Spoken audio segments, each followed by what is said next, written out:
Welcome to the new Overlords Podcast, where we talk about video games of all kinds, game news, and what we've been playing. I'm Max, and with me is someone who is all treats and no tricks, my co-host Sema. Hello there, Sema. All treats. I'm going to write that one down. Hi, Max. How are you? I am doing well. But you know who's not doing well is the trick-or-treaters in my trick-or-treat land. Oh, that's right. Boy, here was the Halloween picture of my outside of my house. And for the people that aren't looking at the picture, it is snowing. It's actually snowing and it's sticking to the ground. It got down below, hovered around freezing. So it was like 30 degrees on Halloween. Poor kids. Now, I heard other places in Wheaton, I was talking to, in my hometown, I was talking to another person in my hometown, and they said that they had a ton of trick-or-treaters, like a ton. So I don't know if people are like trucking their kids somewhere else, but there's a ton of kids who live on my block, and the doorbell rang twice. Well, I totally think that destinations for trick-or-treating is getting bigger and bigger. And together with trick-or-treating in general getting smaller and smaller. Well, Sema, what am I going to do with these 6 bags of candy? That's what I want to know. It rang twice. It was one like set of tween girls all dressed up in pink cowboy hats and glitter on their faces. But, they all matching, all... You should have given each of them a bag of candy. Maybe they were cowboy Barbie. I don't know. It was all pink Barbie stuff. It was cowboy hats, which I don't remember from the Barbie movie. And then it was a family from down the block who I met at the block party and 3 little girls. A friend of mine today said her 8-year-old said he didn't want to trick or treat. He wanted to give out candy. Oh, so fun. They had a fun Halloween, and he got to see all his friends, and he gave them candy, and he just thought that was the best thing ever. So I thought that was really cool. I like that. Yeah. I like that.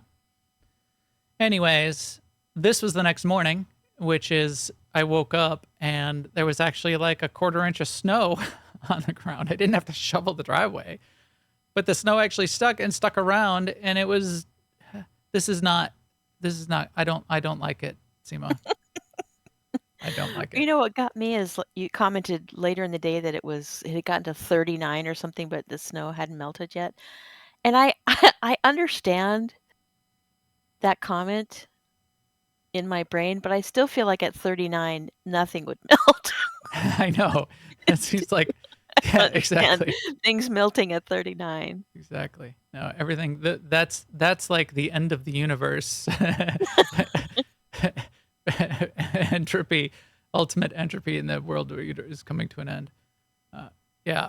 So that is at least the weather. And now let's see what's going on in the news. Good news, everyone! First up in the news, the new Mario game, if you like Mario, sounds good. Everybody is happy with the new Mario game. I haven't played it. Sema, have you played it? No. Do you play Mario games? Because I haven't ever played any Mario games. I watched the Mario movie, and it was good. For a Mario movie, it did what it needed to do. And Jack Black was good, and Chris... Pratt. The third most popular Chris. No. Maybe. Chris Evans, Chris Hemsworth, Chris Pratt, and Chris Pine. Yeah. Pine is the 4th. Yeah. Or Chris Pratt. Or the 5th. Or the 5th if you could find another Chris. Right. No, Chris Pine does. I mean, he had the Dungeons & Dragons movie. I know. Which it's cemented him at least 4th. I didn't watch Chris that whole Pratt movie. sometimes bumps up to 2nd or 1st. I mean, especially with Guardians of the Galaxy. Anyway. Especially with Parks and did a Rec, good job. too. Yeah. Well, Parks and Rec is over, so it's like, now he's old news. What have you done for me lately, Chris?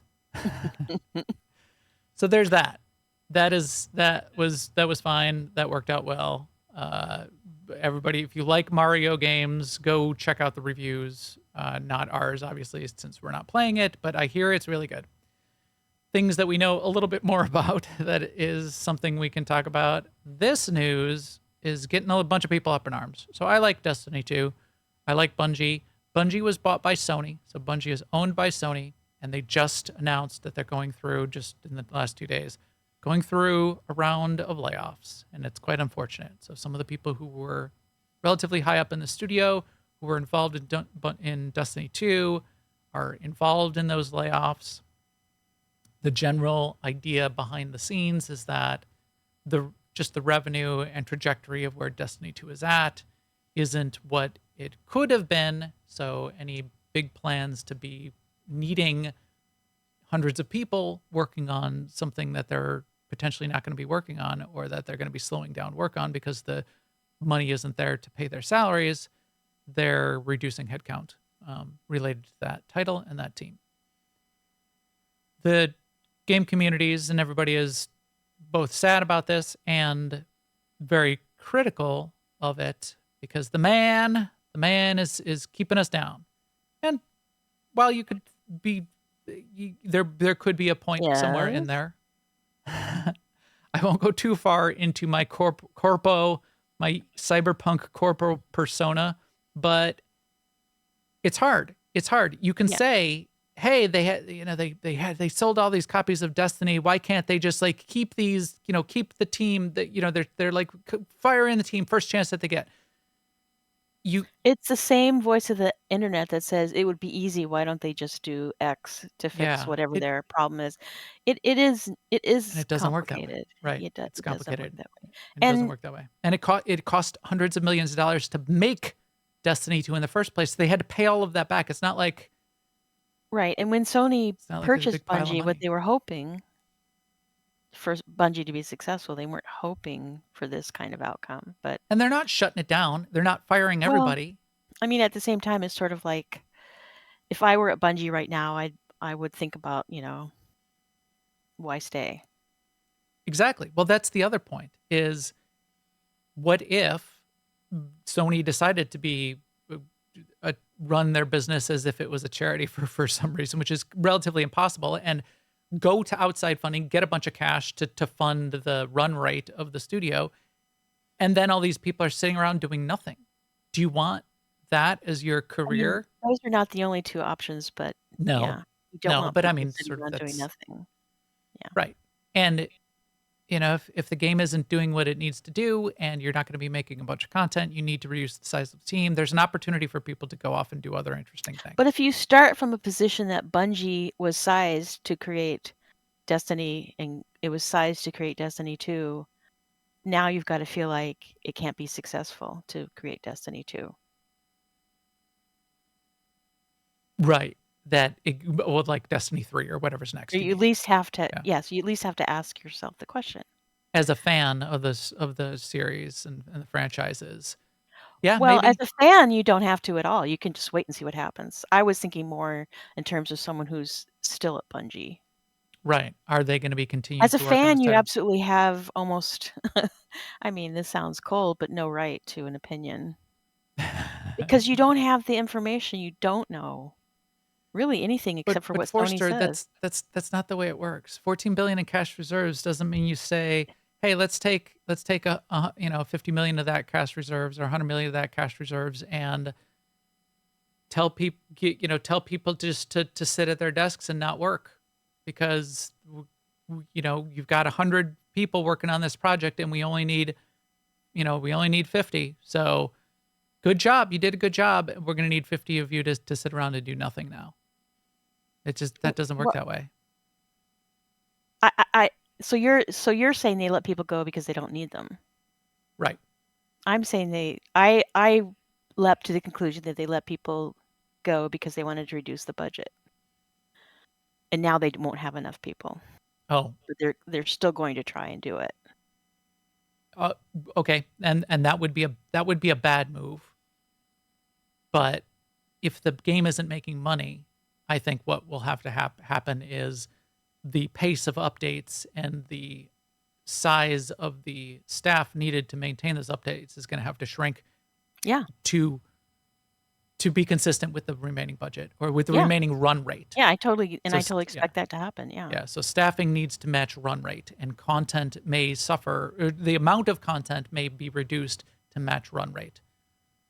Yeah, I don't think they're I assume they're laying off people because they didn't make the money they wanted to, not that because they had people sitting around doing nothing.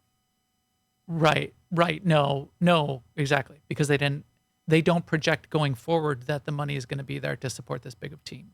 So I think it's all forward projection. But layoffs are done based on forward projection. Even if you've got the money right now, like last week's revenue covered the cost of the team, but you think the business is going to be dropping off, cutting ahead of the drop off of revenue is typically what happens too, which is rough. Anyway, not fun for anybody. Bungie does make other games, so depending on how this is done, those people could actually be moving to other places within Bungie. Maybe they're not. They could be moving to other places within Sony. Maybe they're not. Or they could now be available to make other really good games in the industry. So hopefully we'll see other good things come out of it. But never fun to hear people not, losing their jobs because the project isn't there to support it in the long term. One project which I would like to see be successful and am optimistic about, but I don't think anybody else is, and I don't know why, is Avatar Frontiers of Pandora. And in this year, I almost think they should just delay it another year at this point, or to delay it till winter, just because there's so much great stuff right now. It's going to be another one of these, I think, that's just going to get buried and just sort of like missed. Going to fly under the radar. It's going to come out on December 7th. Avatar Frontiers of Pandora. Everything I've seen on it so far just looks great. It looks amazing. Game Informer has this article. I was lamenting to Sema that all of these news websites, these gamer websites, all of their game articles, like I tried to go on like Game Rant and I tried to look up, what's the latest news on the Spider-Man game. And they like write an article an hour of you won't believe achievement number 79, how crazy it is. This player made a crazy costume and it looks like this. Just like 20-word articles, one after another after another. If you actually want to find within that mountain of articles anything that's actual news about the Spider-Man game, you can't. On the other end of the spectrum, this article by someone at Game Informer, they played 2 hours of Avatar Frontiers of Pandora, and they describe it in the driest terms possible with no TLDR, no evaluation of whether it's good or bad. And I couldn't even read through all of the article. I didn't have time in the day. So it's like 1,000 words on here's like the functional specification for the game elements that I played. Tell me if you liked it. Come on. What are you doing there, Marcus? Did you is it good? It's the next chapter. I previewed it. I started in the game, and here's some lore background. And then I did this thing, and then I did this thing. There's no video, though. I can't see what you're doing. When I was caught, the RDA maintained some form of mild alert status even after I evaded their gaze for a good while, which I appreciated. Okay, well, he appreciated that, which I don't know. Anyway, I'm excited about this game just because it looks amazing. It's another one of those potential games that really show off the modern state of game development. It's not. I don't think it's done in Unreal because Ubisoft runs Snowdrop. Yeah, they run their own engines. It's done in Snowdrop. But it's that Unreal 5 quality of game, very fluid, very open world, very detailed environments, beautiful, lush environments. If you've seen any of the trailers for this so far, I'm excited to see it from that perspective. I don't even know if I'll buy it and play it. I probably will just because it looks also like the kind of game that I like. It's sort of adventure, RPG, and exploration, hunting, crafting, cooking is some of the things that they threw in there too. You start as a Na'vi and you need to like build up your skills and your weapons, and then you fight back against the corpo guys. Can I be a corpo? That would be great. But I want to see that next generation of gaming, and I want to see more games like this. Do I think that this is going to be a candidate for Game of the Year? No. Whether or not it deserves it, it's Ubisoft. And AAA studios have a really rough time. I think however it comes out, it's going to get 1 point off on the meta review because it's a AAA title that's been in development and they spent $100 million to develop it. So for that reason, you get a point off unless you're a darling of the industry. But yeah, hopefully it'll look really good and it'll be a fun thing for us to sort of see where games are continue to be headed. And let's see, to wrap it up, we skipped this one the last couple of weeks. Let's do this one, Sema. I found this post on Reddit, and in a rare instance of the internet not being wrong, I loved this post on /r on Reddit /r/MMORPG. And this is so I'll just read the title and the first paragraph, and if you can see where this is going. So the title is it just me, or has the game been going downhill lately? Now, this is in the MMORPG general subreddit.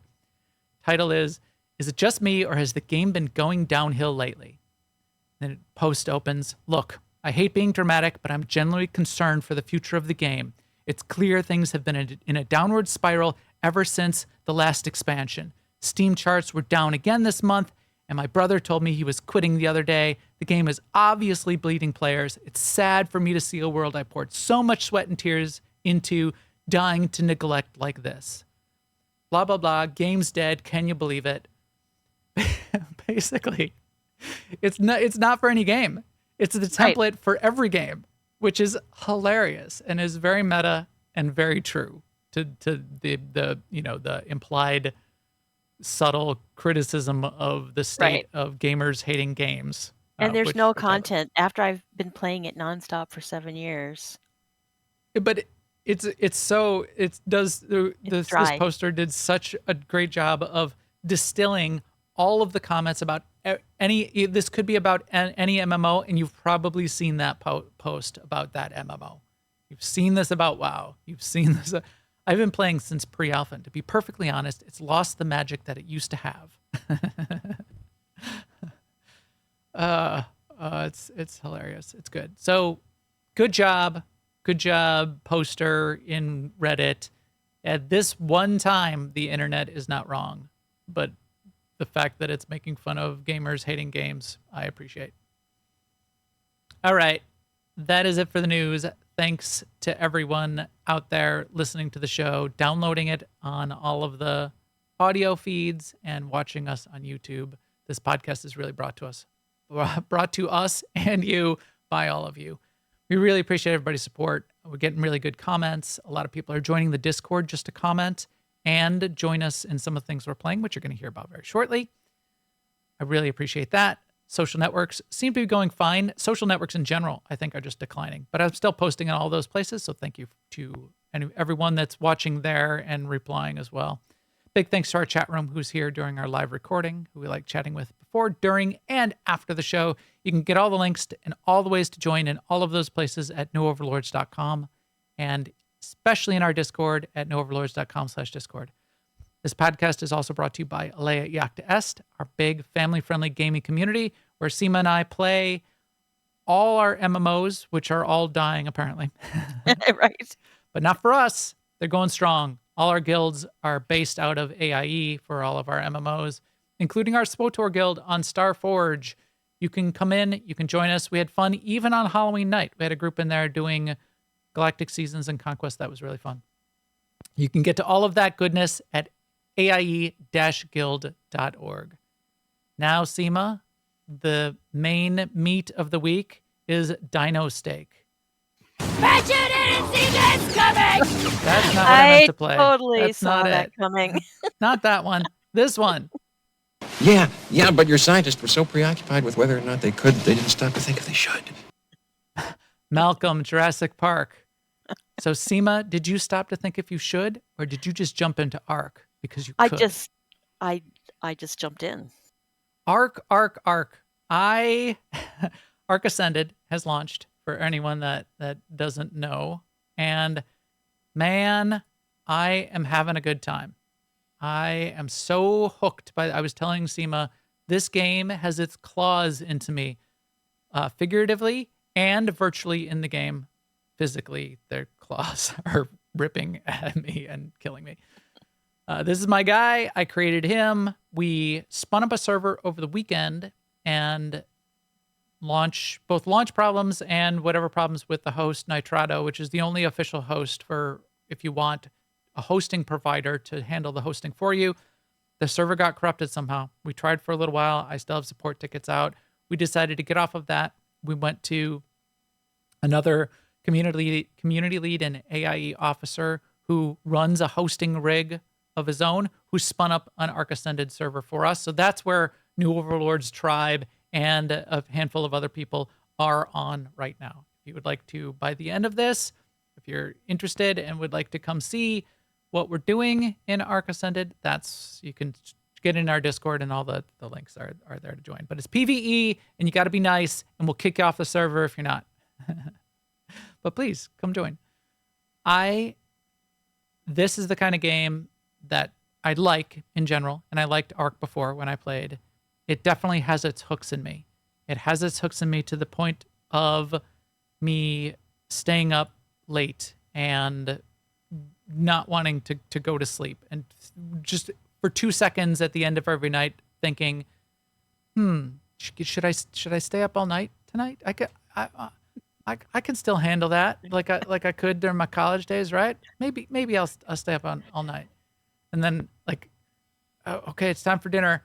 I'll just run downstairs real quick and get some leftovers and bring them back up to the computer. I'm good. I still do that too. It's not so much I think, am I going to stay up? Can I stay up all night? But I have like a little mental goal for what I wanted to get done in that play session, and I won't have reached that goal, and I'll think, but I could do it in another half an hour, and then another voice says, but it'll still be there tomorrow. Yeah, you're right. It always I will do have that still be conversation there. with me. Yeah. The fun part of ARK, I'm moving my video for people that are watching over the top. This is when I was streaming on Saturday night. I'm moving my podcast video over the top of my face in the streaming feed. But it's really because the world is persistent and it continues to run even when you're not offline. It does suck you in that way. That's one of the reasons I think I'm compelled to. Let me just just be in there so I can keep an eye on my dinos and maybe like because maybe you're doing something that's got a timer on it and you want to wait that timer out, so you just want to make that happen, make that work. I think this is when I was coming to pick you up, Sema. Yeah, I think so. So yeah, it's that kind of game that sucks me in that way and gets my blood pumping because there's a lot of things to do and gets the dopamine hits going. So I tried to spend some time trying to figure out, and we'll go through all the features and what we're having fun with, but I wanted to start with this. Why is it fun, and what's so compelling, and why am I so sucked in? And one of the things I really like about this, and something that drove it home, was our server got corrupted. So Monday morning, we shifted over, started from scratch, and got on a new server.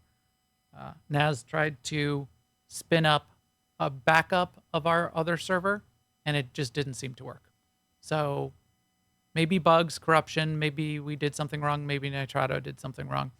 Anyway, so we're starting from scratch, and I kind of didn't mind. I minded losing what we lost it was basically 2 days of gameplay over the weekend. But that 0 to hero, starting from scratch with nothing on the beach, that's a fun feeling. It's a really fun feeling that I like in survival games, in any game. Right. Even Right, RPGs or MMOs. Yes. I mean, how I many like it characters both have you ways. started? Like in an MMO, you have the opportunity to start a new character and do, like you said, with nothing, or you can send all kinds of resources to your new character, and then they start way ahead. And I think they're both fun. Right. It's right. A little bit of catch up. And you can kind of do that. See, my house looked better in the old game. I'm sad about that. Right now, I wanted to get ahead, so I only made a thatch version of the house. We'll talk about building in a second. You can speed things up if you're experienced with ARK, especially, and ARK's very good about this. There's a bunch of settings, and it's all sort of in INI files now, but once the hosters get their web interfaces together, there'll be sliders, and you'll be able to say, we want the speed of taming dinos to be a little bit faster. We want the rate at which you gain XP to be Did faster. Corley kill one of your dinos? No, I think that was his own. Your Yeah, I tribe just saw a mate was message. killed by. No, they were killed by. It was a tribe mate was killed. And Well, the their one dino they before were that riding though on. was it said your dinosaur, and then with a name was killed by human. Oh, maybe. Corley, you killing my dinos? This was on Saturday. This is the other multiverse dimension of ours. But yeah, that idea that if you want that bit of a head start, you can have it. What we've done in our world, which I wanted to, especially because this is ARK Ascended. So this is a remaster of the original game. And the game is years old now. Remaster of the original game. We wanted to play it on basically all default settings. Now, since then, we've like tweaked the smallest tweaks on a couple things, which we can talk about, but very, very minor so far. So taming takes a long time. Leveling up takes longer. I'm not at the max level yet, even though I've been playing a ton. It's only a couple days. We wanted Right, that because when we vanilla played a feeling. couple of weeks ago, we had bumped all that stuff up. But to your point, if you're with a bunch of people who are very experienced, you can change all those sliders and give everybody a little bit of a boost and move things forward and make things easier in all the ways that you would like. But yeah, that's zero to hero, nothing, starting from nothing, and even like a little bit of personal race. How quickly can I get myself up and running? I had that feeling when I started playing on Monday on the new server, and I really liked it.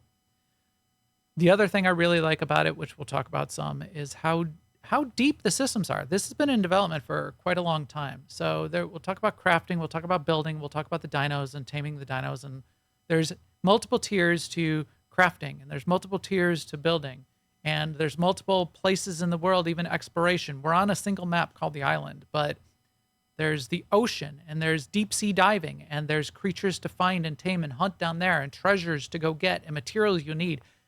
The systems are very deep. And even when I've played in the past, I played for weeks on even a slightly accelerated map with a group of people. I've never gotten to the final tier, the sci-fi tech. It's called tech, sort of like the technical, the sci-fi tier. Mm-hmm. It's like rocks and wood. Then you go to the Stone Age. Then you start to get metal. Then you can make guns. You make gunpowder, and you can make guns. And then you start to get to like the technology. You start digging up technology pieces and getting lasers and advanced armor and force fields and things like that. I never got to that.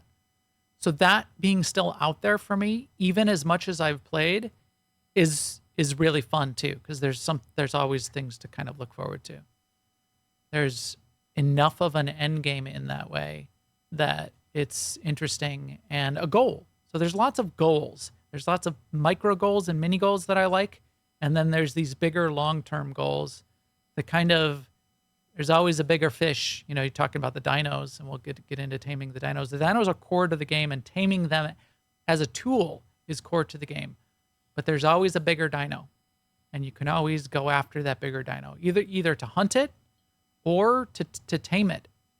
You can go after a titanosaur, giant. It looks like a brontosaurus, but it's twice as big as a brontosaurus. You can, at end game, you can hunt down and tame a titanosaur, and then you can build a house on its back.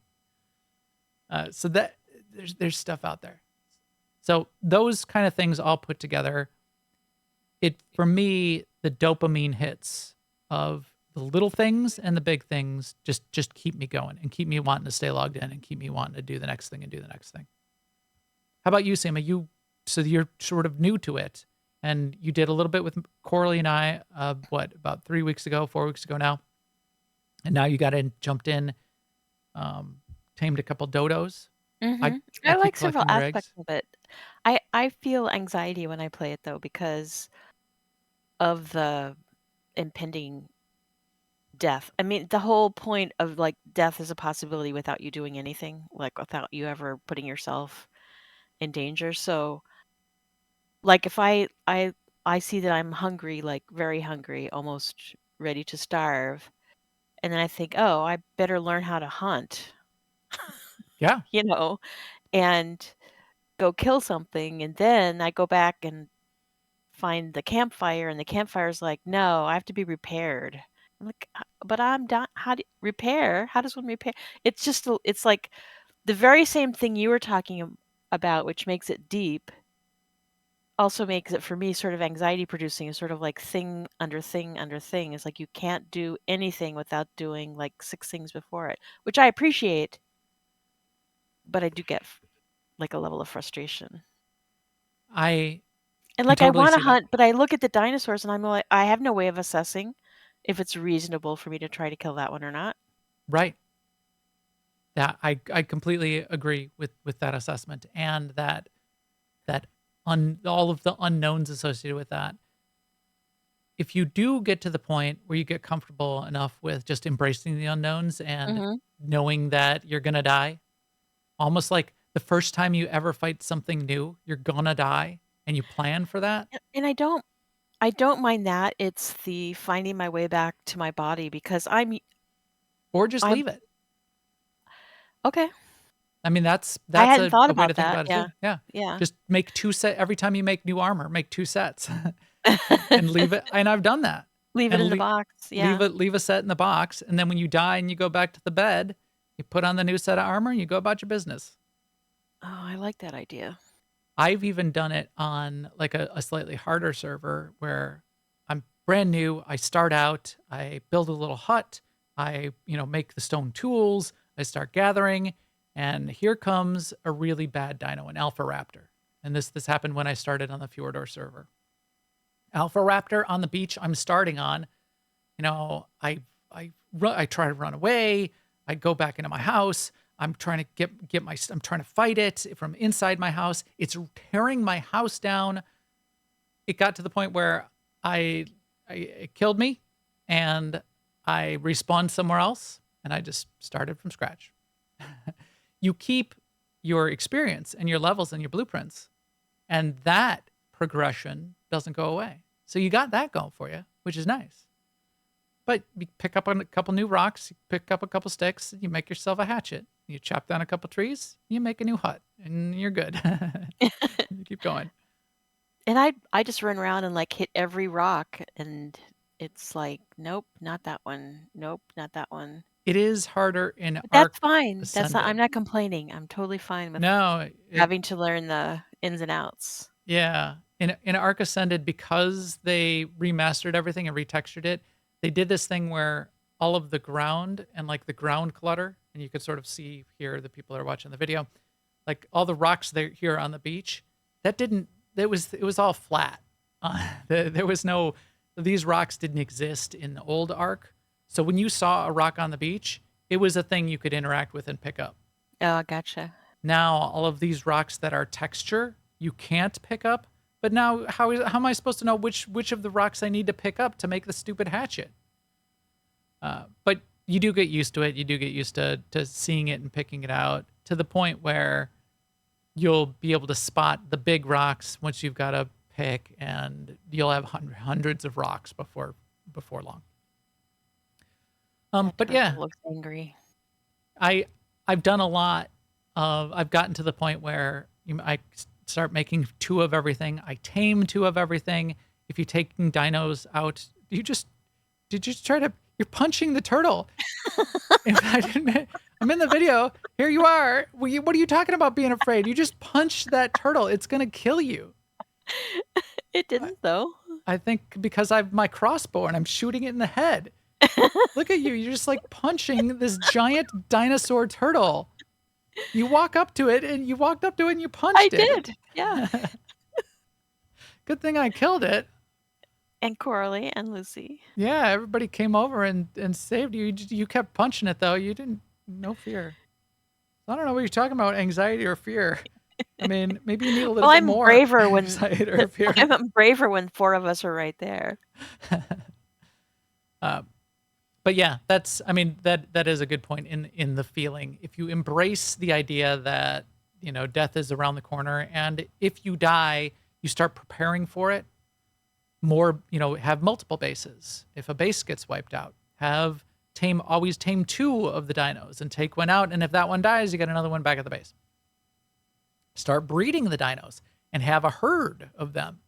And you do a lot of that kind of thing. You start doing world bosses, and some of your dinos are going to die, and there's no res. So you got to be prepared for that, and you have to bring dinos that that are going to be sacrificed. So that becomes an element of it as well. I totally think Coralie wins at character creation. His characters are awesome, and he on the character create screen, he forgot to put in his character name, so the default name is Human. So on the first server, he ended up being named Human. Oh, Coralie got knocked unconscious because a bug bit him. Look, I'm carrying his body around. I forgot. I think I came and dragged him over and put him on the boat until he woke up. You didn't try and tame him? He can't tame other humans. On a PvP server, you can capture them and put them in cages. That's a little rough. But yeah. Maybe the dinosaurs were trying to tame him. It's just once you, and that's the idea of even the lore, is you're gonna die. If you saw the live action trailer of where there's the guy on the beach, and he wakes up on the beach and he doesn't know what's going on, and he dies in that trailer, in the 3-minute trailer, he dies like 5, 6, 7 times. And by the end, the other woman sees that he's trying and progressing, and so she gives him a gun. So they become a tribe. Embrace the death, right? Reap the whirlwind, ride the ride the tempest, and you'll be fine. But yeah, so I'm definitely hooked into it. Let's get into a little bit of all of the features and elements of it, and I've got a couple pictures for people that can see the video of it as well. It is a remaster of the original game, and the original game is a little bit old. They have tweaked things to smooth them out. They've smoothed the animation, but it's not a super modern game. They've retextured everything. It does look pretty good. They've added Unreal 5 lighting in and volumetric clouds. You got to turn all of that kind of stuff down if you're not on a high-powered graphics rig, but it does. The water looks good, the sky looks good, the clouds look good, the rain, the night looks good. It's still not like you could see the characters running around and the model of the armor. It's not super, advanced, detailed, next gen, which I wouldn't have expected. The controls are still the controls that they had. So the fighting and the feel of the fighting is still kind of imprecise, but all of what it was. It's not gotten worse. Maybe it's slightly better, but it's what you would expect if you're an ARK player, and it works for what it is. It's a survival game. It's about taming the dinos and surviving. It's not about headshots and super accurate gunplay, but still really, really fun and cool that way. They still have PvE servers and PvP servers. When you start up a server and to get started, there are official servers. And basically, they're all run by Nitrado, and that was part of the arrangement that Snail Games and Wildcard Studios had to make with Nitrado to finish the game and get the studio funded. That Nitrado is actually funding part of the game. So they're the exclusive provider of hosted servers, unless you host it yourself. There was an idea at one point, even up close to launch, where you wouldn't even be able to self-host a server. It wouldn't be listed. Which they got rid of right away. So you can self-host a server. You just can't. There, it's just not licensed for any other big hosting providers to be running servers. So official servers are on Nitrado, but they're all listed as official servers, and they're run as ARK servers, and they're administered in game as ARK servers. So if you are abusing things, you'll get kicked off the server and banned from the server. Yeah. There's two kinds: official do- or PvP and PvE. And you do have to run the anti-cheat client. Yes, right. I forgot which one it is, but it's one of the anti-cheat clients. If you want to be on an official server, you must have that installed and running. Something I. It's the I one. Battle Eye. I think that's it. Yeah, Battle Eye. That's what it was. If you're on a PvE server, it's what we're playing on, and we'll talk about all those features. I'm not going to talk too much about the PvP elements, but a lot of people like PvP survival games.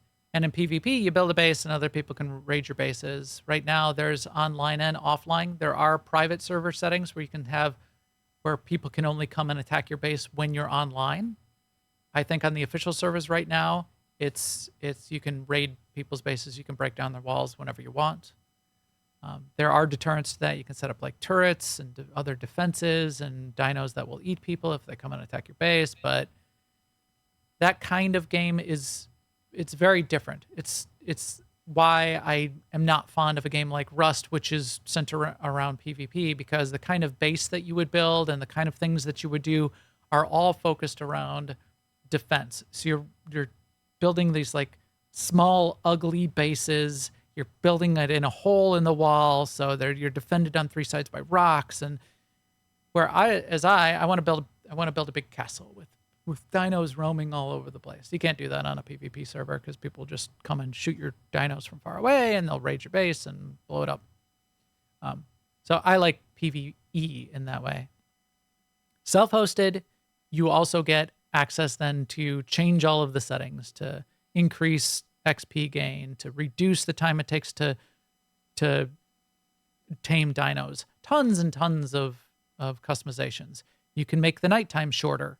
You can, make certain kinds of dinos not even spawn. You can make the levels of the dinos easier or harder or more effective or less effective and all that kind of thing. So tons of fun things there that you can sort of play and do with the customization of how you want to play the game.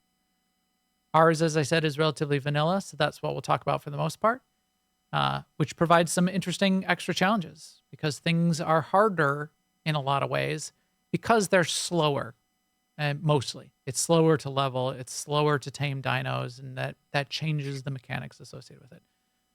And then there's the mods. We're not using any mods yet.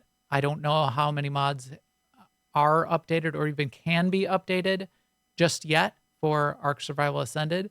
But the mods can then do tons of crazy things.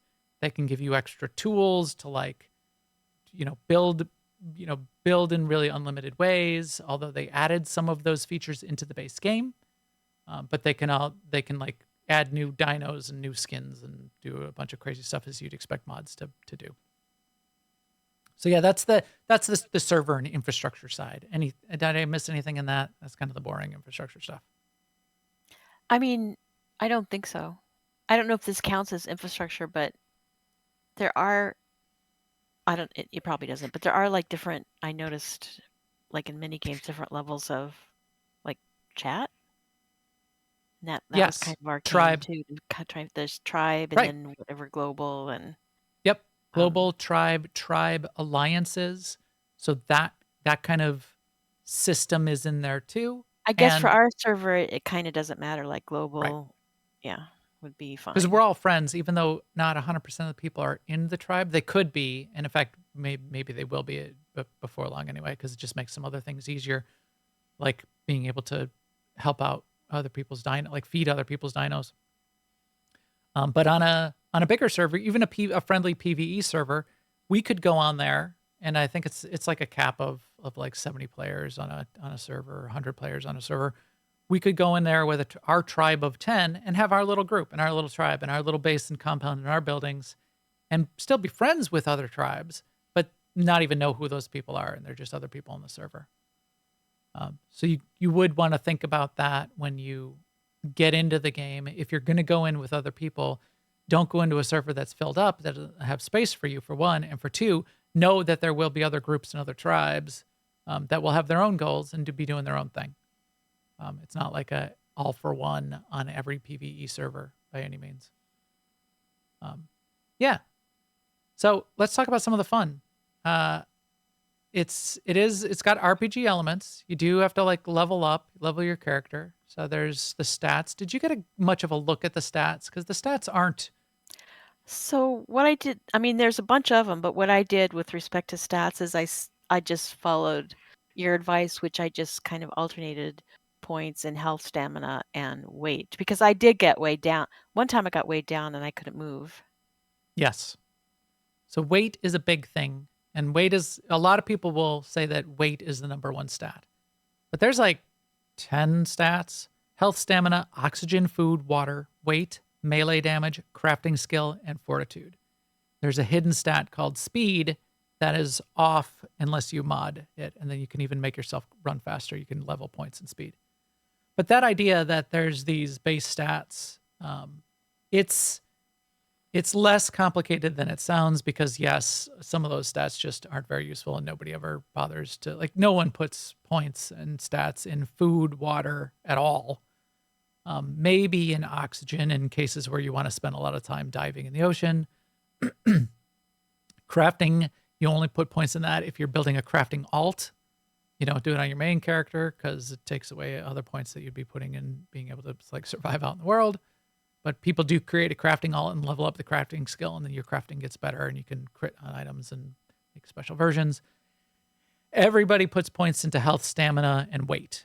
And a lot of people will say weight is the number one stat, which is fun. So that's a big limiter. It also drives you, a lot of these limits drive you to want to tame dinos and use them as tools, because the dinos can carry things for you. Oh, so what if I want to like go out and I just want to chop down 100 trees because I'm making a big wooden base? Well, I got to like run back and forth to where the trees are, 50 times carrying these. Well, no, you could go and tame a triceratops and have it follow you, or ride it and have it carry all the wood. You could tame 5 triceratops and have them all carry wood for you. So that idea of the But dinos first, as you have to tools. figure out how to find food. Yeah. Okay. So there's that. So the stats are health, stamina, and weight, and then health. But there are the stats of food and water, because that is very real in this as a survival game. You will dehydrate, and then that will cause you to pass out. You will run out of food, and that will cause you to starve, and it will kill you. It will damage you to the point where it kills you. And then the weather is another survival factor that seems more serious in ASA than I ever remember it before. But you can freeze to death, or you can overheat and pass out. Speaking of freezing to death, another thing that's kind of arcane is down in on the screen where your info icons are. There's some that crop up like on and off, and they're very arcane. Like there's one that looks like a snowflake. Yep. Or like a snowflake in a blizzard. And I figure, okay, that's telling me I'm cold. But then there's other just like shapes that appear down there, and I'm like, what is that? Right. Again, it's a 6-year-old, a 7-year-old UI, and they haven't updated some of those things. So in the heads-up display, there's your status icons on the right, which are, they show your health, they show how much stamina you have. You can't sprint if you're out of stamina. They show your food level, they show your water level, they show how much weight you have. But then the status things come up, right? Like a flame. I didn't think of it as a dated thing. Warm. It's more of an abstract thing. I'm thinking of it more of just like a UI. A modern UI might be a little more. You might have like tooltips that pop up if you hover over it. That might be kind of nice. I do feel the lack of tooltips. Yeah. Like a design elements. It was there's like a small indie game when it started. Yeah. Yeah. Yeah. So look, some of those things I think are a little clunky. And some of there's been some quality of life updates in ASA, but some of that stuff, no. So yes, when the weather gets hot, it's like a flame, a weird flame looking thing. Yeah. That barely looks like a flame. It I looks don't like an find it egg. clunky. I just bring it up as another sort of Yeah, learn you got to thing. I learn. mean, I Yeah, I felt the same yeah. way There's a about lot of learning. Torborn, that there was a lot of stuff conveyed to you by icons that I just didn't know what the icons were. There is a ton of learning, and I have the wiki open all the time when I play this game. Oh, I didn't think of Because that. the other thing, not only just like how do I make this thing, but as you said, you asked me earlier today in Discord, you guys see these dinos. How do you know what it is? Right. And my response was, I don't know. I've like learned some of them, but I keep seeing things, and some of them I give it my own nickname until I like learned the name. Like that's the a-hole seagull. Because it's a sky rat that comes and steals things from you, and I hate them. Can you kill them? That is giant claw beast that kills me.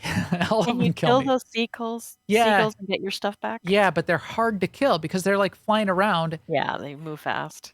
So if you're really careful and you're like, I usually go into first person view if I'm going to try to kill them with a spear. I'll go into first person view, and I'll wait and wait and wait, and they swoop in to like peck you. If you stab when they swoop in, you can get them. If you're trying to use your bow or your crossbow or your gun, you really gotta like lead them. You gotta practice leading it so you can hit it no matter where it is from you, because there's a drop off. Or you wait for it to come in again and shoot it when it's diving in. But they're one of the hardest things to kill because of that. But yeah, I don't know. So there's a lot of learning. There's a lot of how do I make this thing? Why can't I make this thing? Oh, that thing I need a forge, and I can't make it on my own in my own inventory. I have to make it in the smithy inventory. So you open up the inventory screen on the smithy. So there's a lot of that kind of thing in this game. A lot of learning, a lot of unknowns, but some of that discovery can be really fun.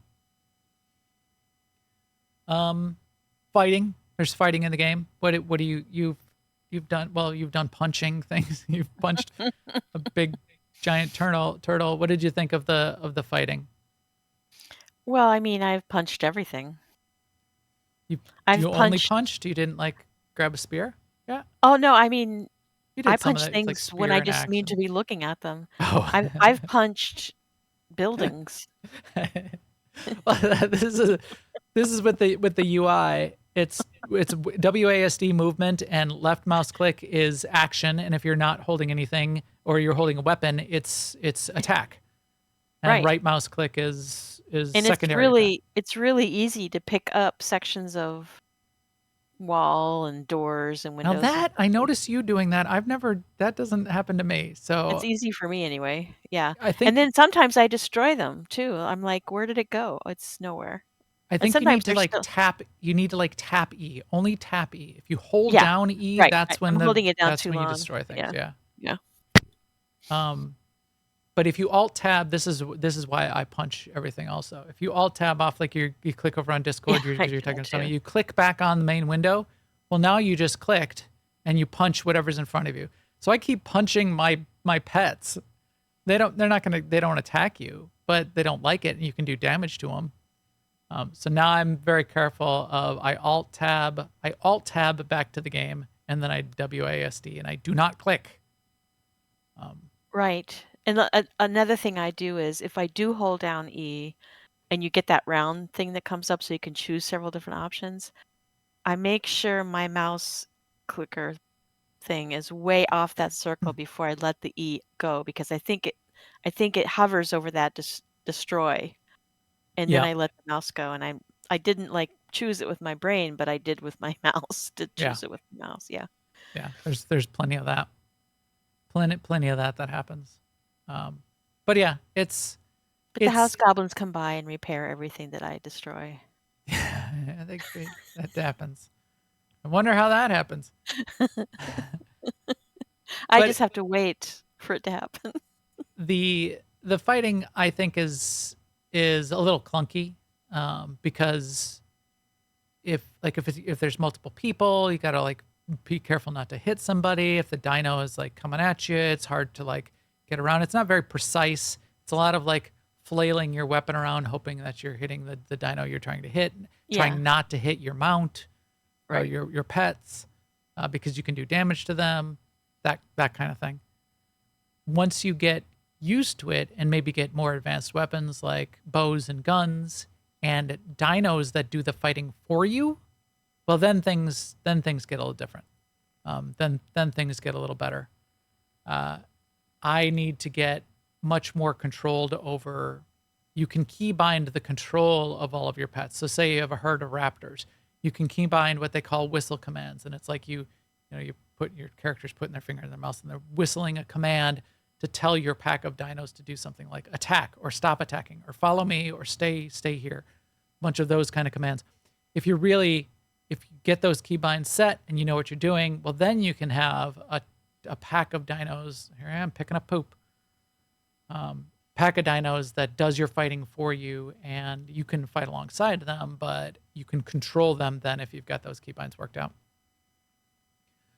So once you're doing that, then I think the fighting's fine. But it does, again, it's another incentive to get dinos and tame dinos that do the fighting for you, which is the really fun part of this game.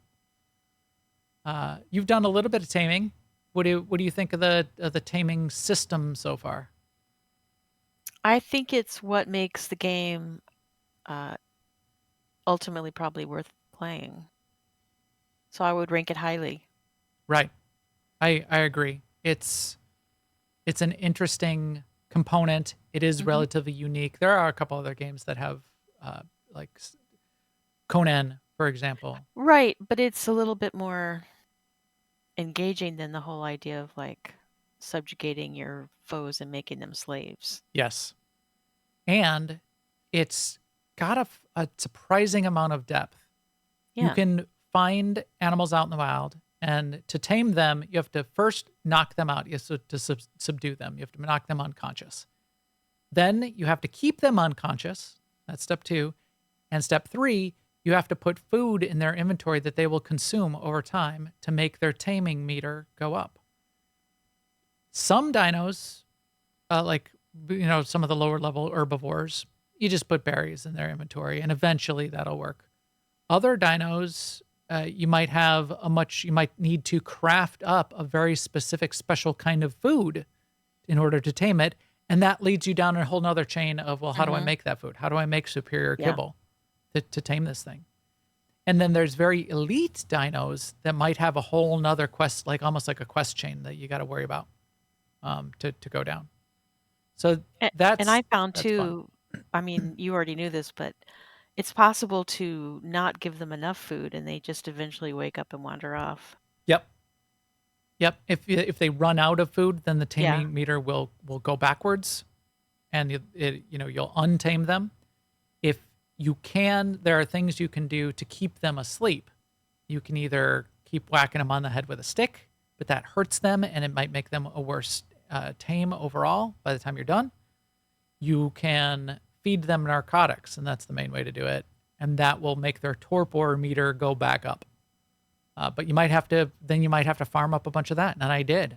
Like the video I'm showing right now, in the corners of the screen you can see an Ankylosaurus and a Stegosaurus that I was taming. And I was taming both of them at this time. I had to bring like a big stack of 100 of the narcotics to continually keep these asleep while I was taming them to get through enough time to get the tame done. And it took like an hour to tame the Ankylosaurus with the food that I was using. Again, you can make those things faster or slower, but it's a fun challenge too, because the other part of it is if you're out in the wild in a dangerous place where there's raptors roaming around, well, you have to defend this tame that's laying on the ground. So you got to be careful, or maybe like build a perimeter around it with fencing and kill the bad guys that are the bad dinos that are coming to eat this dino laying on the ground. So that's a whole nother aspect to it too. I mean, I get what you're saying because I see the little meters, but I don't see dinos lying on the ground. No, they're far away, and that's what those indicators are. They're not in this video. This video is me walking around showing off the babies. Oh, okay. I thought you said you were Okay. You were I'll- taming them, but not you weren't Not with them. here. Okay. I'm not at them. Yeah. Gotcha.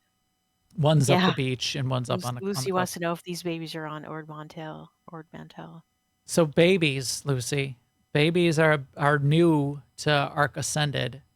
And what you can see here on the screen, this is an area of the island map called Herbivore Island. It's no meat eaters, no aggressive animal, no aggressive beasts on this island.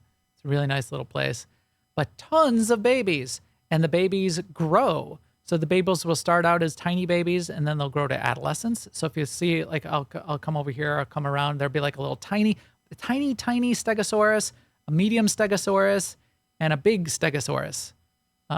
So the medium Stegosauruses are like adolescents. The tiny Stegosauruses are little babies. You can, if a baby is an orphan, and maybe you had some hand in making it into an orphan. I know the real reason why you're hanging out here. For the poop. Yeah, lots of poop. If the babies are an orphan in ARK Ascended, you can walk up to it and imprint on the baby, which means then the baby kind of like follows you and becomes your pet. You then need to raise it to adulthood to make it to make use of it, and that's a long process in and of itself. You have to give it the right kind of food, and they eat a ton of food, and they'll empty their inventory of food, and they can't eat out of like the main feeding troughs until they get to the adolescent stage. So that's a difficult thing to do to raise a baby, but another fun challenge. You can take two adults and you can mate them. They can lay an egg. You can hatch the egg and hatch babies. And there's a whole breeding system associated with that might get you better stats on an offspring and ways to combine your best tamed dinos into even more elite versions. Like if you're going to go after the world bosses, maybe you're going to breed up some very high-end versions of the dinos. So these deep systems, that kind of keeps you engaged. And the dinos, taming them, breeding them, using them as tools is a really fun part of the system. And as you said, Sema, I think really a differentiator. A lot of the dinos have specific purposes. Like this other dino, I'll go back here. This dino that I was taming is an Ankylosaurus.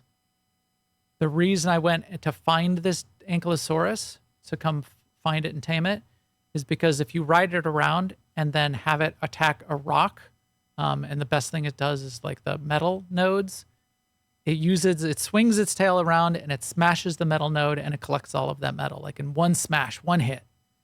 So you can ride this thing around and it'll collect up all your metal and a bunch of stone along the way. And it's a much more efficient way to be collecting metal and stone than walking around with a pick yourself and whacking on it.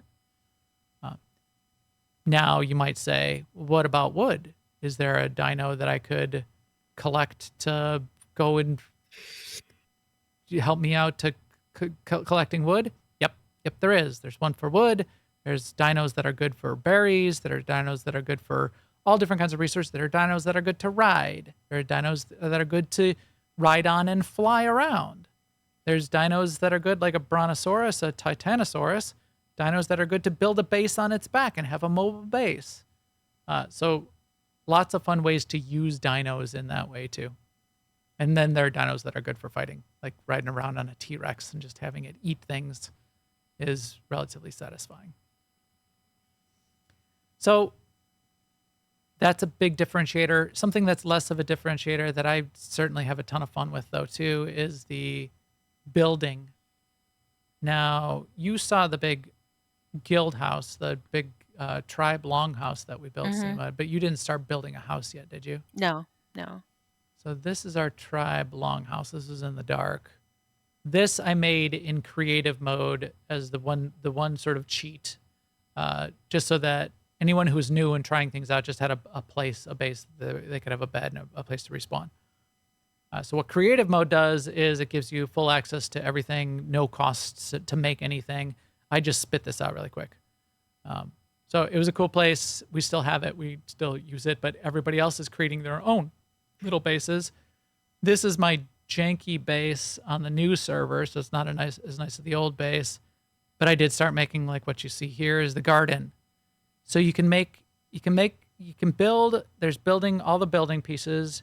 in thatch, which is the lowest level and easiest to get. Then you move up to the wood tier and you make wood buildings. You can see the raft that I've got there is mostly wood, but a little bit of stone, because then the next tier up is stone. And then the next tier above that is metal. You can have metal walls and a metal building that's much harder to destroy. The PvPers all have metal bases. And then you can have tech parts. So that's the sci-fi tech tier as well. And with that, you can have like these bubbles underwater and advanced spaceship-looking bases. But because you've got those multiple tiers, another advanced quality of life thing they added in ASA that I really like is you can pick up any of the pieces and reuse them. And if you destroy a piece, you get the materials back. So that's really useful and helpful. So you haven't built anything yet, have you, Sema? No.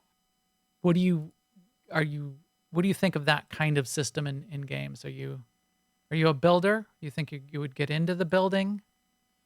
Have you done much in building games yet? Not a lot. I think, I don't know. It feels like a future thing to me once I kind of figure out how to, make food and kill things, make clothes. Actually, I might skip making clothes since I have clothes. But Although yeah. you'll need to repair your clothes. Oh, really? You gotta make clothes. Making I yourself a little thatch hut relatively quickly, which isn't too hard. it's just some thatch I and know wood. thatch is Hit- easy to come by. Yeah. Hit a tree with an axe, and you get a little bit of all of that. Making yourself the first thatch hut and a storage box, that's something that you'll probably want to do, Oh, I and did make a anybody will want storage to do. box. I mean, Which you could just put on the ground. Yeah. well, that's one way that I destroyed part of the floor was trying to put my box Oh, on the floor. learning to place it. Yeah. Yeah. Yeah. They've made that system a little bit better, but again, it's not as awesome a placement or a building system as some other games have, but it's not bad. And they've actually made it much better than it used to be in terms of snapping things together and picking things back up. Much better than it ever was in the base game. So good job there. There's my Parasaur mount. You have to craft the saddle for it if you want to ride it. And I'm riding it around. But I really like the building. The building is very limited by the materials you have. And if you want to build a stone, like a big stone compound, which I want to do, and that's another long-term goal that I have, well, then you need to find, what is the name? I made a cheat sheet of the names of the dinos. So I was searching for a Dodecurus. Dodecurus. The Dodecurus looks like a big armadillo. Big giant armadillo dino, and those are really good at gathering stone. And in fact, if you let it just roam around on the beach, it would gather stone even while you're offline, which is kind of cool. Yeah. But they're hard to find and they're hard to tame, so I got to work up to that. And you got to be level 61 before you can even make a saddle for it. So again, more long-term goals. But I'll get one of those, and then I'll be in the Stone Age. I'll probably still have. I have tons of metal, and I'll still be making. I'll probably make guns before I get to that, but I need the stone. What is that? Not a raptor.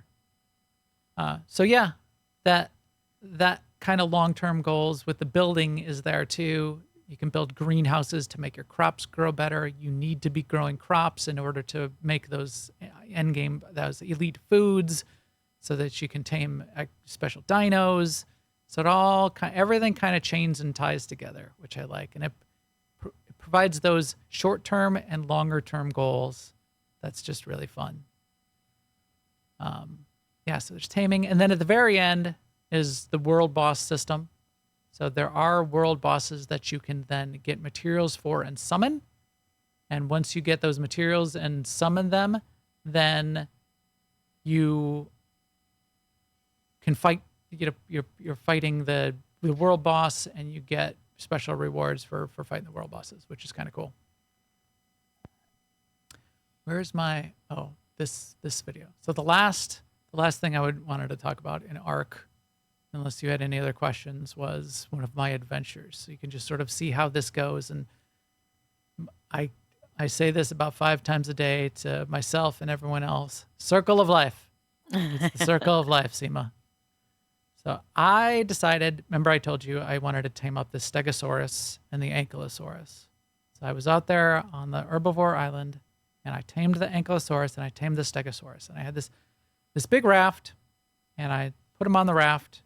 And here I am. I'm driving around on my raft, and I made this big raft base. It's really nice. It allows me to store things and even have a forge in there to be melting metal, and this trap area. And in the raft, I had a high-level raptor, 150 level raptor that I managed to tame in this trap area of the base. And I had my new Stegosaurus, and I had my new Ankylosaurus. So I'm going along. I'm on my way back to the base. So this is kind of like the end of the night. I'm kind of wrapping up. And I decide I'm going towards, where did things go bad? I saw something on the beach. Big mistake. So I saw there's these crates that come down from the sky. And I saw a beam, and I saw a crate going to come down. And you can get some drops in there, like a higher end piece of gear, slightly higher tier of gear, or like a rare pattern. So I got a little greedy, and I've got my guys here. I'm like, oh, that looks good. I'm gonna go after that crate. I'm gonna go get that crate. So I go over to the side of the beach, and I decide I'm gonna wait for that crate and see what's going on. I get out of my raft, and my one dino is my Stegosaurus. The 2 other dinos are on passive, which means they shouldn't go off and run around and attack things. But I thought the Stego was, and it must not have been. Because as soon as I got onto the beach, what shows up but a raptor? So a raptor shows up. I'm like here waiting for this crate. And the raptor comes, look, you can see it running from the distance. I'm like, oh crap, here comes a raptor. What do? I don't want to get killed by this raptor. And my Stego starts to go crazy. So I run back. It broke all of my armor. So you can see I'm like naked now because you unequip your armor when it breaks. I jump on the big raptor that I have. I'm still in my boat. I made a bunch of bad mistakes here. But I'm still in my boat, and I'm like trying to use my raptor to kill this other raptor. And I like took some damage, and my raptor took some damage, but I eventually kill this other raptor. I should have gotten off of my raptor and just let my raptor do the killing, but I didn't. So fine, I killed the raptor. We're all kind of fine, but my Stegosaurus, as I said, went crazy, right? So it went crazy, and now my Stegosaurus, goes off, and it's on the beach. I'm like, Pauline. Pauline's the name of the Stegosaurus. Yeah. Pauline, what are you doing? Get back on the boat. And what happens? Another dino shows up. A much worse, much more dangerous dino. This dino is I call it the big clawy bird. It's a Therizinosaur. A Therizinosaur shows up. I'm like, oh crap, Therizinosaur. Well, I mistakenly thought my raptor, which was already hurt a little bit, could take down the Therizinosaur because it wasn't that high level. Well, I was wrong. It could not. So my 150 level raptor died to the Therizinosaur, and then I died right away. You can see me dying. I respawned. You get to pick a bed that you own and respawn there, and I respawned in the wrong place. I had a bed in my raft, and I respawned in the wrong place. So I respawned back at our longhouse house. I had to wait 10 seconds for the cooldown to kill myself again. See, there I am dead. Respawn back at the raft, and as I get back to the raft, I got there for the tail end of Pauline getting eaten by the Therizinosaur as well. So sad day. My raptor died. My Stegosaurus, which I just finished taming, died. My raptor died with a very good raptor saddle on it. So I actually went back and dodged the Therizinosaur to get the saddle back. And then I decided I wasn't going to be greedy, and I just left so that I could bring my Ankylosaurus, James. So me and James went home, and we called it a night. Circle of life. I lost 2 dinos because there's always a bigger fish. How did you kill yourself, by the way? You can right-click on that artifact in your inventory. You can right-click on it, and it gives you an option to respawn. No, Forrester, he didn't go back for the cart. I don't know if I did. See, I can here I see am it sailing there. away. Sailing No, I away, think but I did. I waited till the third. I did. I got greedy, but I was gonna die. I left my ankylosaurus further away. Oh, see, yeah, I got a purple cloth shirt, some prime meat. I think I just took it all, and then I also found the raptor. The contents. The contents of your dino will drop if another, like the bad dino, ate my dino. Its body was gone, but the contents of the dino. So there's like a bag over there that the stego was carrying. I got all that, and then it was hard to find because you don't know exactly where it drops, and it was in the water. I did end up finding the contents of the raptor's bag, and I got the raptor saddle, so I can go tame another raptor. Circle of life, that's what happens. Got to be ready for things to die. Be prepared for the fights.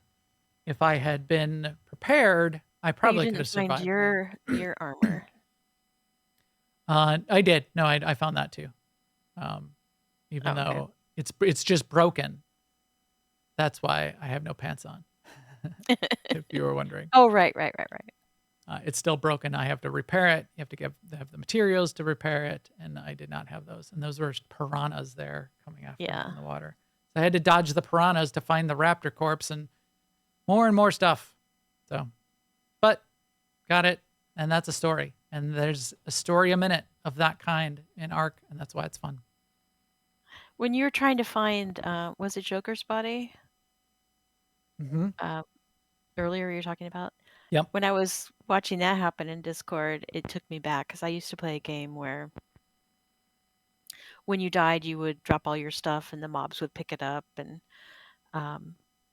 everybody would come and help you get your stuff back from the mobs. So it was kind of a game-wide event when people died because everyone would get a message, and then like a healer would come and that would be a thing here. We could go on adventures to get like if you dropped some really nice armor that you got out of a crate or something, you really do want it back. Yeah. We could get the tribe together and go wreak vengeance. And it doesn't last that long. In fact, we could that's a setting that we could up the time limit because it only lasts like 5 minutes. Your corpse. And that game also had friendly fire. So like if you hit a wrong button, like I did this a few times when I was trying to heal someone and I exploded them instead. That's a bad day. Yeah, it's not a popular move. People it's a bad day when you are explode not philosophical about that. Circle of life, my friend. Circle of life. You got to tell them. It'd be like Chad. My bad. You just tell them circle of life. That's how it works. But yeah, so it's fun having those kinds of adventures. Oh, that there is Dinosaur. I hate those guys. I'm just eyeballing it out of the corner of my eye again. All right, I think that's enough for ARK. As I said, it's got me hooked. I'll probably be in there quite a bit in between SWTOR time as well, because I still have a SWTOR Galactic season to worry about. But I think we could get into what else we've been talking about because there's been a little of that going on too. So let's get back to. It looks like meat's back on our menu, boys. No way. God. Finally. I kind of like the mango bread. What has been on your menu this week? What else have you been playing, Sema, besides ARK? Well, I've been playing, as you said, Star Wars, The Old Republic. Working on my Galactic Season stuff and Conquest stuff.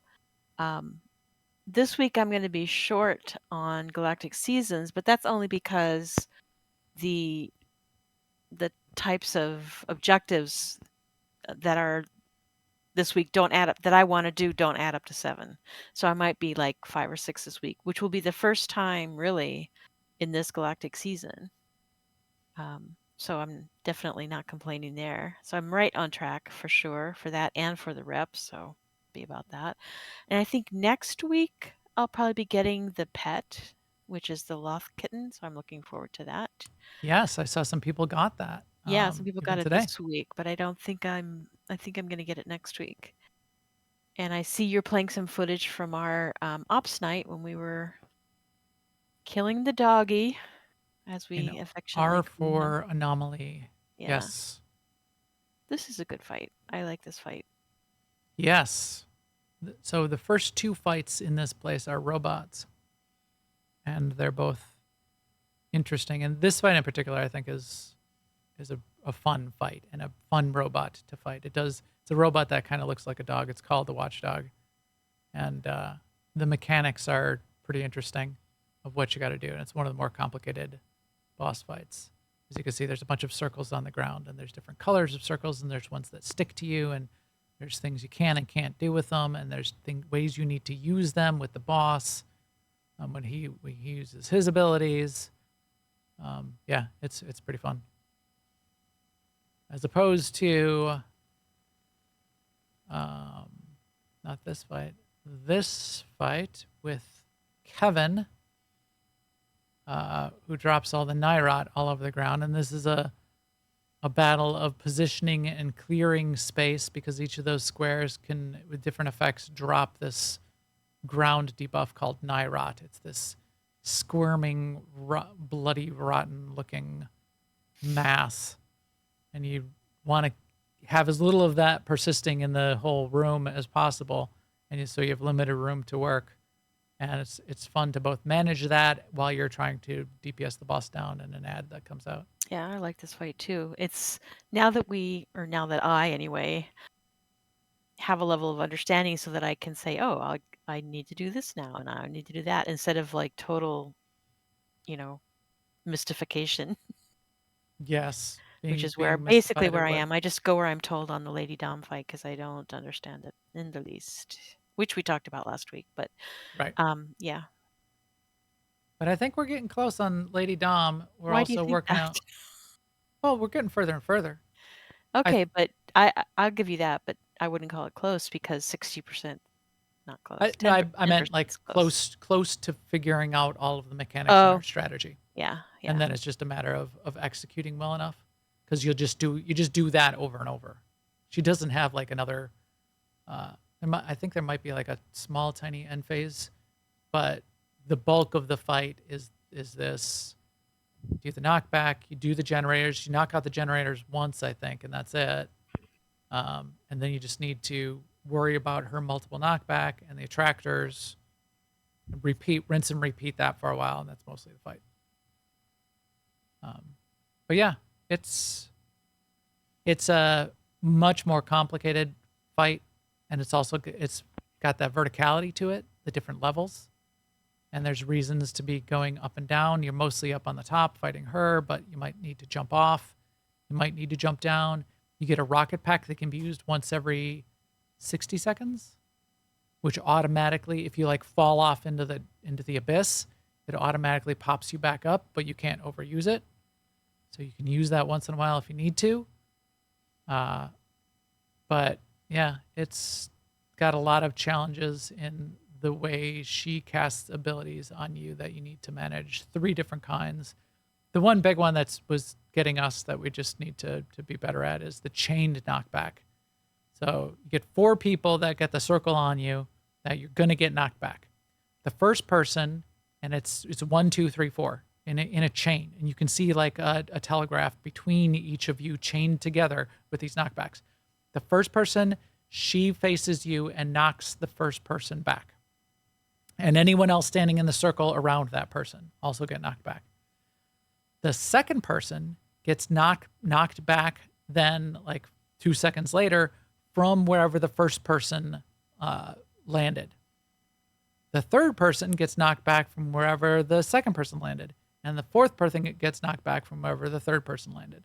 So you have to position yourselves in a chain. So knockback, knockback, knockback, knockback. You're not like getting yourself in the middle of the group and knocking everyone back and knocking people off the edges into the abyss. And it's quite the challenge. It's fun. The one thing I really don't appreciate in this fight is she puts a stacking debuff on the tank that is reduces healing. So if you get by a lot, so if you get like 6 stacks of it, it's like we might as well not heal you anymore because it's not Yeah. doing anything and it's just using up resources and time. Global cooldown that could be used on someone else. So, yeah, that's not my favorite mechanic. Right. Right. And that's another thing I think that will smooth out. What it's a thing that the tanks have to manage, and maybe that's what I don't like about it. It's like it affects me, but I can't affect it. Right. Yeah. And, Yeah. a couple times Corley said, "Oh yeah, I should have swapped sooner." But Yeah, Corley's no, also the one who's managing he's the managing strat all of it. Yeah. and telling people where to go Right. and, dragging the right mob in the right I place. And then totally he's like, agree "Oh that it's crap." going to. My only comment is it's not my favorite mechanic. Yeah. Yeah. Not that it's going to kill us. We'll get through that one for sure. What I else? think things like the backup, the thing that you were talking about a second ago is harder for us. The chain Yeah, the knockbacks. chain knockback. Yeah. Right. I think we'll get it. Yeah. Um, What else for me? Wrath, classic, and WoW. yes. We went. Tell Well, me a first of story. all, we've been doing the holiday, which is All Hallows Eve in WoW. Oh yeah.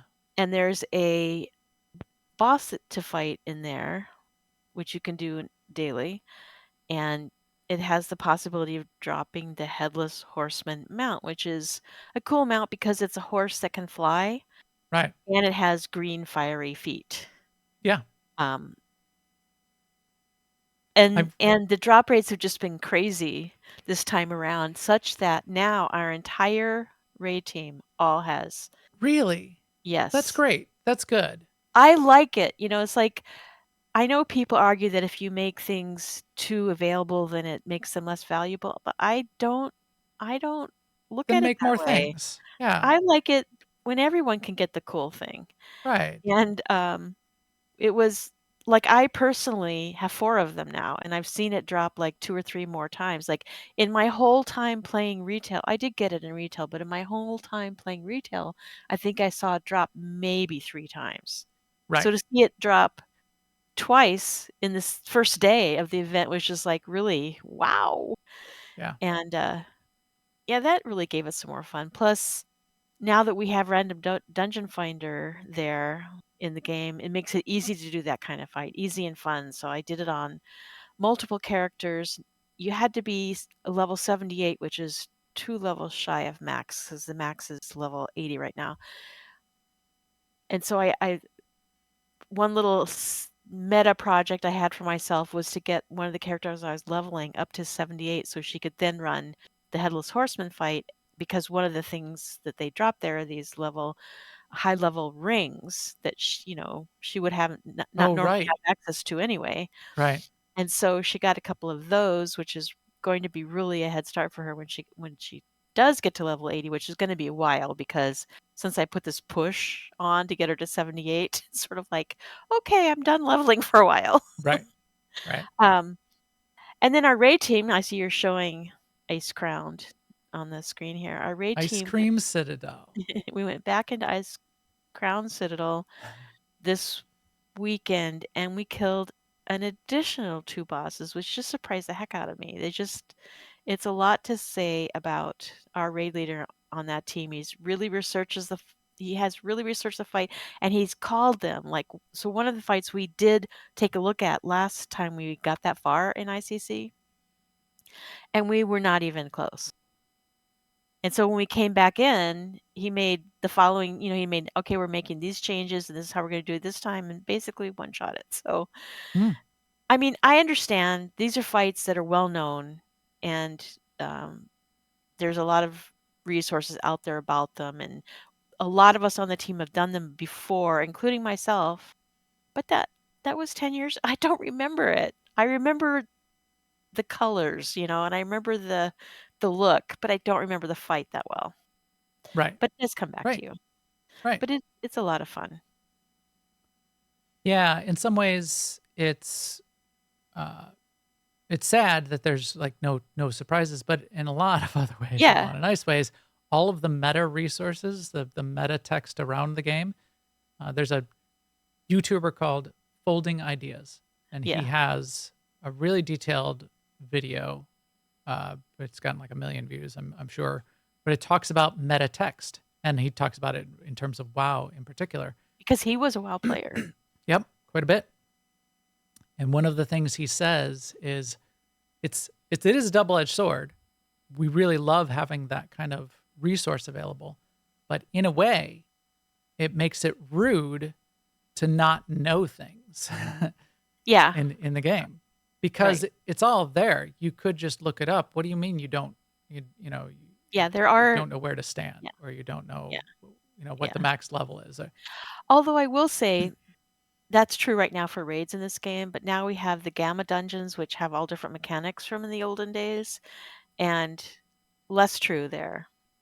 Good, because you want some mystery and some things to discover, and some things for the parts of the community that really get into coming up with the meta text Well, and to have something to do. the whole thing with doing this classic stuff is they're collapsed, right? Like they're shorter time frames. So the Gamma dungeon stuff is also a gear catch up. Yeah. Which So like the time between raids is way shortened than what it was originally. So tell me about that. Is there debate amongst the community that around that's a good thing or a bad thing? Because I know when Classic was being designed, there was a bunch of debate. We want like no changes; it has to be exactly how it was, and But I don't think even those people would have argued that they wanted it to take the exact same amount of time between releases. so having a little bit of a catch-up mechanic is Well, acceptable. actually, I don't know if it's acceptable to them because they're not playing in Wrath Classic. They're playing in Classic era. Classic. Yeah, That's which right. still I forgot there's exists. four WoWs. Yeah. So, yeah, everyone in Wrath Classic that I interact with and hear from and whatever seems very into the gear catch-up stuff because it basically allows you to play a raid that you played before, but now you can play it on your other alt. Whereas, in olden times, maybe there wasn't time to create a new one and level them up and get gear for them and all that stuff. And you don't have to impose on your raid team to gear you up because Right. you can gear up from the Gamma dungeons. Right. And you don't have to waste DKP. And on people are gearing up. running the Gamma dungeons because they get currency. Yes, you don't have to waste DKP. But people are running the Gamma dungeons because you get currency that you can use to buy certain low level of raid gear. So it's like it's the circle of gear. People are running it because they want the currency, and people are running it because they want the catch up, and everybody's kind of doing it. So we have a little more SWTOR talk to get into when we talk about what I'm going to be doing, but I almost forgot. I should have put this in the show notes. I'm glad I didn't. What's happening on Saturday, Sema? You forgot too. Yeah. Time BlizzCon. change. Oh my gosh. That's on Right? Saturday? BlizzCon is on Saturday. I thought it was another day. No, it's already November. Well, dang. I knew it was November, but I thought it was, 3rd and 4th. Yeah, Friday, Saturday. So Friday, Saturday. I thought it was like Thursday, Oh, it's Friday. It's actually Friday. Oh, wait, it's on Friday too? Yeah, Friday Oh, and no. Saturday. Okay, well, I'm going to have to figure that out. Okay, good. Yeah. Because our plan is we were going to do a little bit of potentially some live streaming, play-by-play of a couple of the main pieces of BlizzCon, Yeah. which we're still planning on doing. I'm really curious to see what they're going to say about the future, what's coming up next in WoW.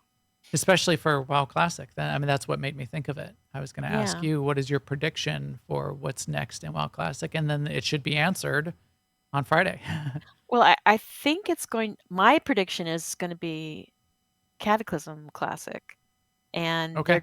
they're going to talk about some ways that it's extra, but it's not going to be extra like new content, but extra like new what they've been doing in Wrath. I don't know what it will be, but something Some extra. tweaking of the Like mechanics a little bit. maybe like pet battles or maybe like transmog. I think actually the early version of transmog did come in Cataclysm, and Lucy's in the chat room. She might remember and can correct me, but it was the void storage type. So I don't consider it like I didn't get personally into transmog until it became part of the interface. Right. Interesting. So like I don't understand why they couldn't just do transmog early. Right. I think maybe they could do it for not so much effort and make Cataclysm a lot more attractive to people. I don't know. Right. Why implement the halfway solution that they did because they weren't ready to implement the full And then solution? also they might feel pressured to add something to Cataclysm because it's a big question mark if people actually are going to play Cataclysm. Right. So we'll see. Like my team wants to play Cataclysm, but Okay. I don't know about the rest to of know. the Wrath world. And will they have a dedicated Wrath server? People wonder. That was one of the sort of the breaking points where people thought the game broke from the classic experience. You know, It's one some of them, percentage of but so was yeah. Wrath.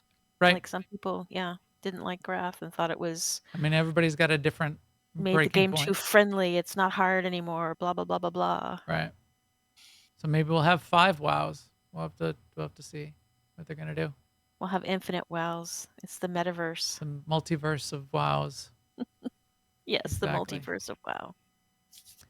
All right, so keep in mind, everyone, we'll get the plans worked out in the next day. Or we should have had it worked out But by I now, feel shouldn't we like have? Boy, I that feel was like it's kind of all win for me because if they do classic and I don't like it, or if they don't do classic and whatever they do I don't like it, I feel like I could go back to retail and play Dragonflight through, even though I'd be like the late adopter because then all the catch-ups will be in Dragonflight and I could do right. their battle pass thing. It's called Trading Post or whatever, which is a good system. So that would be a fun day too. Right. Right. So interesting. We'll see, and we'll be hearing, I'm sure, especially about Classic and what their plans are. I bet we're going to hear a lot of that on Friday. And if Sema and I get our act together, we'll get some schedule published. We may be live streaming our play-by-play of some of the various sessions, like the opening session, the WoW Classic session, and maybe one other. I thought that there was one other that we wanted to make sure we did. So we'll get that worked out and let everybody know, and may see you online on Friday and Saturday for that. Last thing, which I'll just mention, which I did is, and I know you did as well, just took a peek. I didn't do anything in it yet. Where did I put it? Put it up here. Yeah, the PTS for Star Wars. Yeah. That is a beautiful zone. Bring The it up where new we're Ord talking. Mantell zone. Yeah. Yeah. So what they did is they put the next update on the PTS, and so what that update is going to be is a new daily area on Ord Mantell, and it looks really, really good. I hope I copied it over here so I could show it, but if not, we can just talk about it. I did a scientific test, and I can tell you that lava does burn. Lava is very hot. So what was your impression of the area in general? I think it's really kind of stunning, even though it's like a lot of the buildings are the same shape and style. So I want to say they're the same assets from the starter version area of Ord Mantell, but they look so different. They do. Even on my machine, which doesn't have modern high-end graphic thing. I think they must have also pulled in some graphics from Meksha and Narshada as well, because you go down some of like the side streets in the little town, and you get like the little market area with a bunch of neon signs, and which looks it all looks really good. That's true. But yeah, see on my computer it looks like this too, and That's really cool. The volcano looming in the background looks good. There's some outside areas where you're doing all of, like, the dailies. It looks like there's a whole set of dailies. We're going to take a look at those over the course of the next week, and probably talk about it a little bit. I know it's been decomposed. I guess there's, I guess tiny minor spoiler, not a story spoiler, but there's some secret areas, and in order to get to those secret areas, you need to equip yourself in the right way. And to do that, there's like sort of like a long secret mission quest chain that people are already discovering, and I think there's already guides on how to do it. But that I like that kind of thing. So there will be a datacron. So those are in this game, that's one of those like permanent stat updates that you can get across all your characters if you go and find this datacron out in the world. Often there are puzzles associated with finding them. Some of them are platformy, some of them are actual puzzles you need to solve. Some of them are just laying out in the open on the different planets. You only need to get it once every on your whole, all your characters on the server, but them adding new ones and putting a puzzle around it is a fun new content to discover. But yeah, this place looks good. I like it.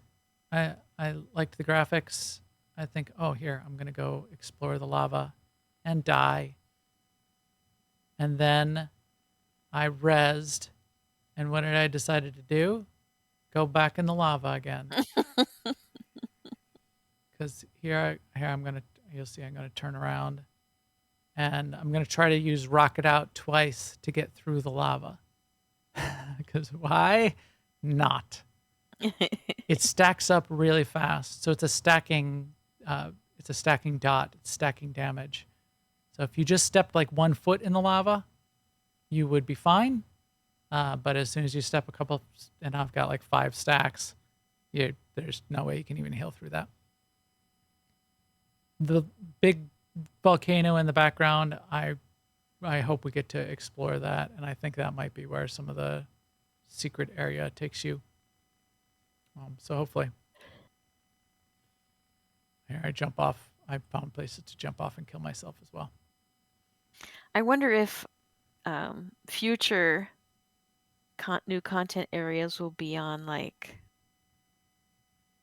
Korriban or how to go back to some of the old planets. Well, I mean, more of the old planets. This is a starters. This planet is traditionally a starter zone for the Alliance.